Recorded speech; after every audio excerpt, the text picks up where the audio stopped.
Welcome back. If you've just joined us, you're watching the news at 10 on Channels Television, live from Lagos. A reminder of our top stories. Explosion in a football field kills one in Potiskum as Governor Gaidam visits Nigerian refugees in Niger Republic, tours towns attacked by militants in Yobe State. Insurgency and 2015 general elections dominate discussions as experts in London examine the challenges before Nigeria next year. Education comes under scrutiny as we continue our 2014 review. And for a second day, search for missing AirAsia Indonesia flight ends after an official says plane could be at the bottom of the sea.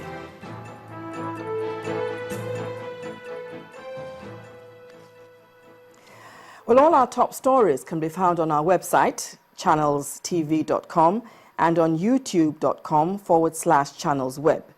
Visit m.channelstv.com to view us live on your mobile device. You can also download the Channels TV app for Android, iOS, and Windows phones from their respective stores. And we urge you to please interact with the Channels Eyewitness feature on our Android, iOS, and Windows 8 platforms. If you have pictures or videos to share with us, tap the application on your device, swipe to reveal the Eyewitness menu, and follow the instructions. And now it's time for us to join Gloria Umezioke in our Abuja studios. Hi, Gloria. Well, thank you, Bimbo, and welcome to the nation's capital. The Department of State Security has asked politicians to stop making comments that might increase attention in the polity ahead of the 2015 elections. The DSS says its attention has been drawn to the statement of a serving governor calling on men of the armed forces to rise in protest against constituted authority with the intent to undermine the government. The DSS describes such utterances as, I quote, irresponsible, selfish, and against the collective well-being of the nation, because similar unguarded and provocative statements by politicians in the past had encouraged violence that resulted in the loss of innocent lives and property, unquote. The department says this latest warning will be its last to erring politicians. Well, all the aggrieved parties in the Kwara State chapter of the People's Democratic Party, PDP, today held a reconciliation meeting in Ilorin, where the candidates who participated in the primaries accepted to bury the hatchet and recognize Senator Simeon Ajibola as the elected governorship candidate of the party. Well, this is coming barely 24 hours after the PDP Central Working Committee directed the state chapter to work together to ensure the victory of the party in 2015. After today's meeting, the state chairman of the party and the governorship candidate affirmed of the national body. Change has come through PDP, and the flag bearer of that change is Senator Simon Sule Ajibola. You have shown courage, demonstrated that our PDP is the party of the people, and that it is possible in this state of ours to organize ourselves without a self-anointed leader. You have also shown the world that you are all worthy ambassadors working towards the same goal.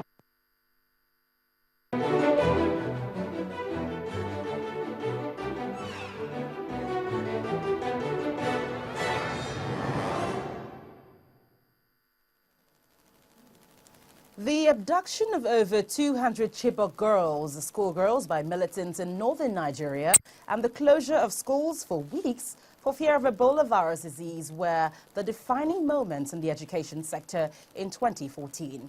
As a result, major decisions were taken by the government amidst controversies. In what can be described as a boost and an encouragement to the education sector at the start of the year, 10 universities received $8 million each from the World Bank as part of efforts to shore up its research capacities and improve facilities to meet international best practice. Barely 2 months after the good news, the sector was thrown into a new kind of crisis. Over 200 schoolgirls were abducted at night by the militant Islamic group Boko Haram from the hostels in Chibok village, Borno State. Since their disappearance, many families in the violence-torn areas were displaced, while some withdrew their children from schools, giving further setback to the government's drive to provide education for all. The international response to the Bring Back Our Girls campaign produced mixed reactions. Why shall we stop? But the sector recorded greater financial support from the international business leaders. They pledged $10 million for the government's Safe School initiative, which later kicked off 6 months after. We have identified 800 students per state for a total of 2,400 students. There are about 42 schools or so that will receive them.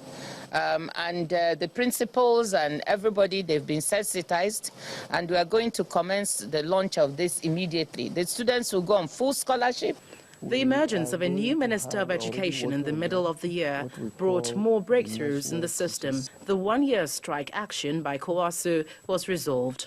If a federal government college in, let's say, another local government in Borno State had to be closed down because of the insurgency, we identify the students, we transfer them either to a federal government college in Bauchi or in Jos.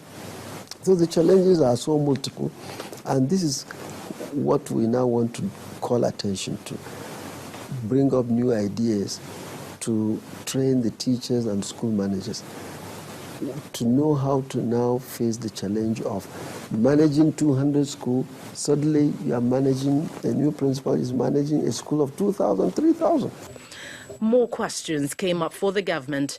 Despite allocating more than $1.3 billion for the sector between 2009 and 2013, Nigeria is still struggling to deliver good education to millions of children. For this purpose, Pakistan girls education activist Malala visited Nigeria on a fact-finding mission in July. At the time that I was leading the education sector in the country, we had serious issues of the quality of the teachers in the classroom. Basic education is the fundamental bedrock of an educational system. So if you got the wrong sets of teachers in the classroom, you immediately would ruin the kind of learning outcomes that children should have. The sector not only had to contend with fixing this problem, but also with the fear of the Ebola virus disease, which broke out, confining school children at home for weeks amidst controversies. Just as stakeholders began a national education summit in October, the National Universities Commission called for a revamping of the research culture in Nigeria, while monitoring what many students describe as successful, the Presidential Special Scholarship Scheme for Innovation and Development in the United States. When they have interacted with other clients, the university in other states, you come back a change man. They have had a longer university culture than we've had. So we're also trying to engage the system by saying, if you earn your 3 degrees here, take 1 year, what they call the postdoctoral. So by the time these fellows that we're staying abroad and pressing and NYC scholarship come home, my dear, there'll be a lot of interaction. You form the nucleus. You call what I call them the change agent that will require in the system. It will work. The year ended heartbeat positively with a call for a proper implementation of the professional qualifying examination for teachers to help halt the trend of persistent students' failure in examinations. Well, Dr. Otive Ogbuzio, welcome to the program. Thank you very much. Well, you have seen a review of the performance of the education sector for the year. Now, how do you think we should begin to make things look better in 2015? Yeah, if you look at the review, you will see that there are a lot of challenges that came out in the year 2014, insurgency, Ebola, and so on. But there have been traditional challenges of the ministry, of the sector, which has been there for a long time. Unqualified teachers, poor infrastructure, low enrollment, non-completion, poor supervision and inspection, and all of this give the sector a huge challenge. And I think that if you look at the challenges, inadequate funding is also one of them. But even the funding that is given is not utilized properly and is not even assessed.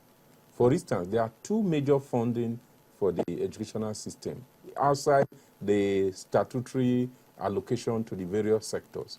You have the UBEC and you have a TED fund. So how do you mean not utilized properly? As we speak, over 44 billion naira of UBEC have not been assessed by the states, and over 60 billion of TED fund have not been assessed by the tertiary institutions. So there are issues of public administration reform that needs to be dealt with so that the institutions, the schools, and the department and agencies within the sector will be able to perform. What we see today is that even the allocation, even though people talk about inadequate funding, even the allocation cannot be assessed simply because the basic things they need to do a needs assessment, do a procurement process, and assess the fund, they cannot do it. So there are a lot of challenges of public administration reform that needs to be done in the country. And it's not only in the education sector. In fact, in every sector. That is why, you know, especially as election are a few months to come, the political parties and politicians must tell us what are they going to do differently. There are many things that need to be done differently. For instance, supervision and inspection. We know that the public schools, for instance, have more qualified teachers than the private school. But because of poor supervision and inspection, you see a lot of people will prefer to even take their word to a private school with unqualified teachers. So there is a lot of things that needs to be done within the sector in order to really improve education delivery. So when you really look at the issue of the, like, for instance, the West African Examinations Council, you know, amongst other issues, you know, does it, you know, through any encouragement in any way that the sector just might move forward? Yeah, someday? if you look at it over the years, in 2014, the percentage of people that passed WAEC was just 31.2%, who passed 5 credits, including Maths and English. It was a slight improvement of the previous year, but that is still very low. It's all because of the challenges that you see in the sector that is responsible for such a low outcome. Because when you have unqualified teachers, in fact, I mean, it is quite obvious. In anywhere in this country, people have done competency tests for teachers. And in fact, what is normally done is to bring primary 4 examination for the teachers to take. The results have been very, very discouraging. Less than 10% of the teachers will pass such exam. So when the teachers lack content, you cannot give what you don't have. So these are the challenges. So I think that even though in the past few years there have been increased focus on training of teachers at the federal level, over 6,000 people have been sent abroad for training at the various tertiary institutions. At the state level, some have done better than others, but it's still not sufficient to give the kind of quality that we need to revamp the educational system. So the educational system needs a total overhaul, you know, in terms of the access, in terms of the relevance. Because one of the basic problems is even the relevance of the curriculum, especially the tertiary curriculum, to the work, to the job life. So you see most people, even intelligent people, come from the university with good degrees, but the training, the learning has no bearing with what the industry requires. So there is a lot of reform that needs to be done within the education sector in order to make it accessible, in order to make it relevant, in order to improve the quality and ensure that the right curriculum is delivered to the people. And also, I think security too also has to be done. Yeah, security has been. But we'll just, I'm afraid that's where we can take it through tonight. Thank you so much, Dr. Otive Ibuzo, for coming on the news. It has been my pleasure.